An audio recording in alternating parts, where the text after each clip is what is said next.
All right, in this video, I'm gonna take this metal and I'm gonna make this handle. And I'm gonna take this metal and I'm gonna make this handle. Last but not least, I'm gonna take this metal and I'm gonna make this handle. Okay, first, we're gonna start with the rebar handle. So I'm using 1.5 by 1.5 angle, and I'm cutting them into 2-inch pieces. These are going to be the ends of the handle. I'm also cutting off some 1/2-inch rebar. Now, some hardware stores, you can actually buy this in 12-inch lengths. And then I'm grinding off the edges so they're not sharp. Now on the angle, I'm going to mark the center on one side of each, and then I'm going to take this washer and kind of create the arc that has the rounded part of the end of the handle. Now you can choose whatever you want to make your circle, whether it be a quarter or a washer, or maybe you've got a small compass. Just want to make sure that you have a line to follow.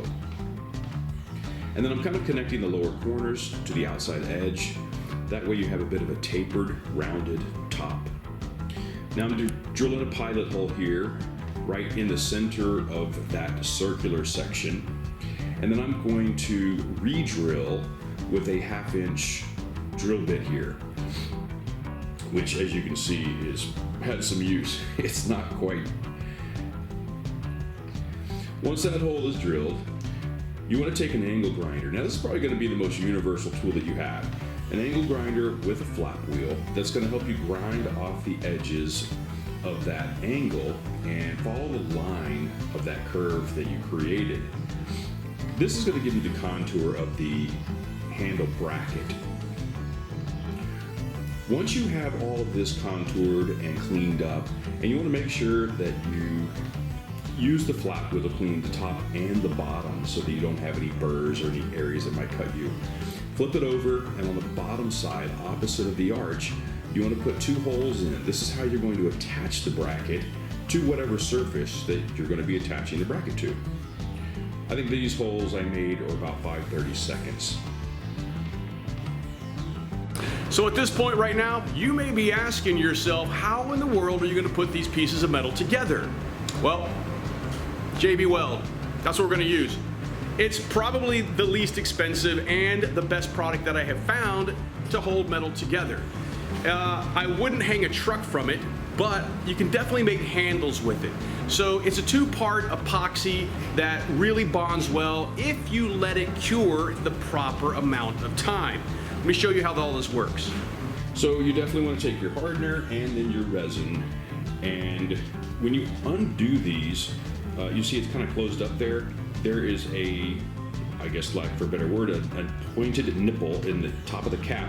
Just push that down onto the threaded section and it'll poke a hole in there for you. Now to make this easier, take those brackets you just made and screw them down to a piece of wood. Line your rebar up so you know exactly how far to put the brackets apart. This way you're not having to deal with parts that are going to be moving on you all the time. Slide that rebar in. Now you want to mix up your JB Weld. This is a super easy process. Squeeze out a length of each one, the resin and hardener, same lengths, and mix that up until it's a nice consistent color. With this particular JB Weld, you have 4 to 6 hours before it sets, so you have plenty of time to work with this. I'm using the end of a shish kebab stick. You could use a paintbrush, but you want to make sure that this sits without being moved for at least 4 to 6 hours, and then proper cure time is 24 hours. Now I waited my 24 hours and I'm just giving it the clear coat now. Okay, now let's check out how to make the channel handle. Okay, just like the handle before, we're going to go ahead and cut the channel pieces for this next handle. Now I'm doing these pieces at 8 inches. You can choose to do whatever you want. I had this particular channel sitting in my scrap bin. I believe this is 1.5 by 1/2, but you could pick up any size channel you like and do the exact same thing. Now, to do the radius here on the edges of the handle, I'm just taking a larger washer, doing the same thing that I did on the last handle. It's just marking myself a guide. And again, the angle grinder is a super handy tool here in metalworking. Now, I used a cutoff wheel on my angle grinder that allows me to cut off these corners super quick.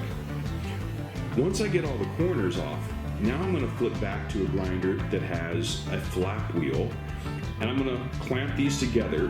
When I grind and clean up the cuts, they're going to be matching.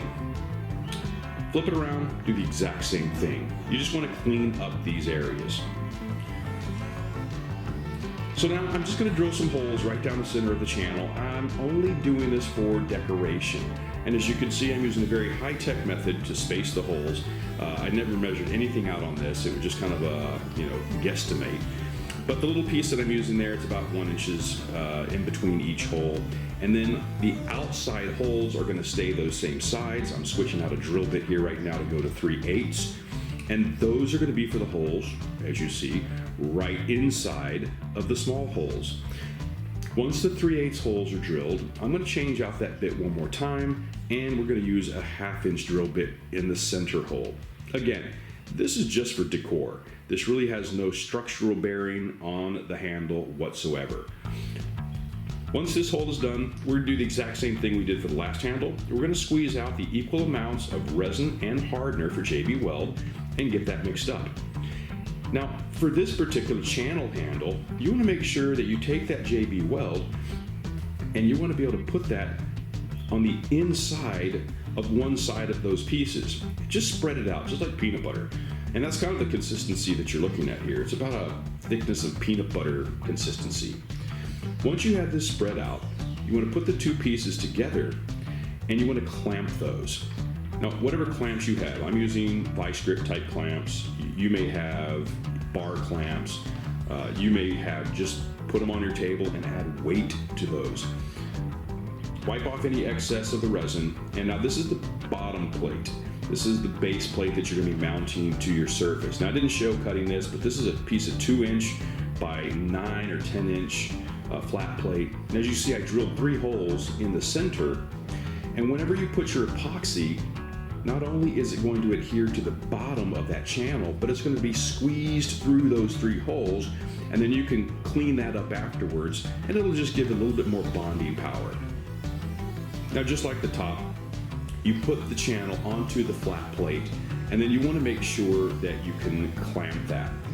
This is a 4 to 6 hour set time, as I mentioned, and you want to wait 24 hours before you actually do anything with this handle, because you want to give full cure time to the JB Weld.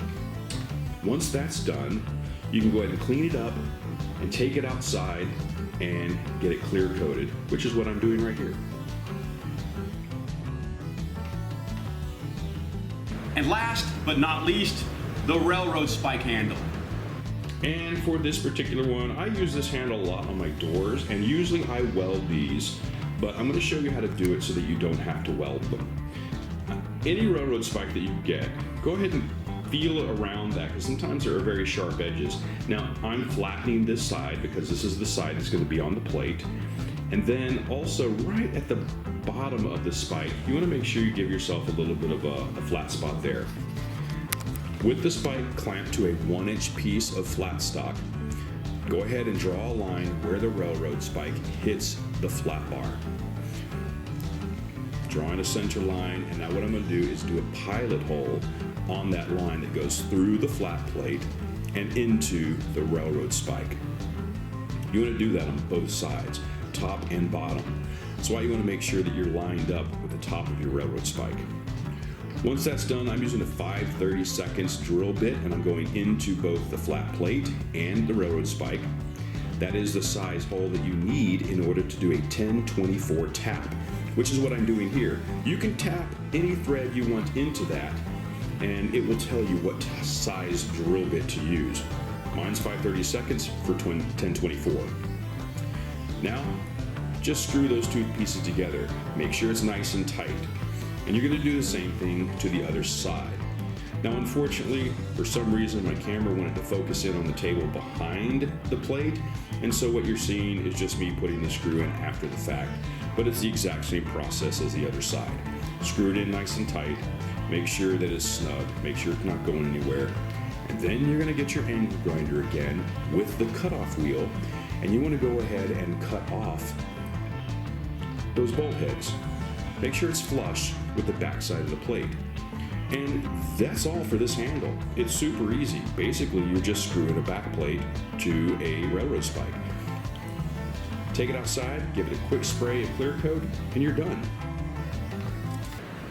Thanks for taking the time to watch this video. It is greatly appreciated. If you have not already subscribed, please do so. It really helps my YouTube algorithm. And if you'd like to leave some comments, do so down below.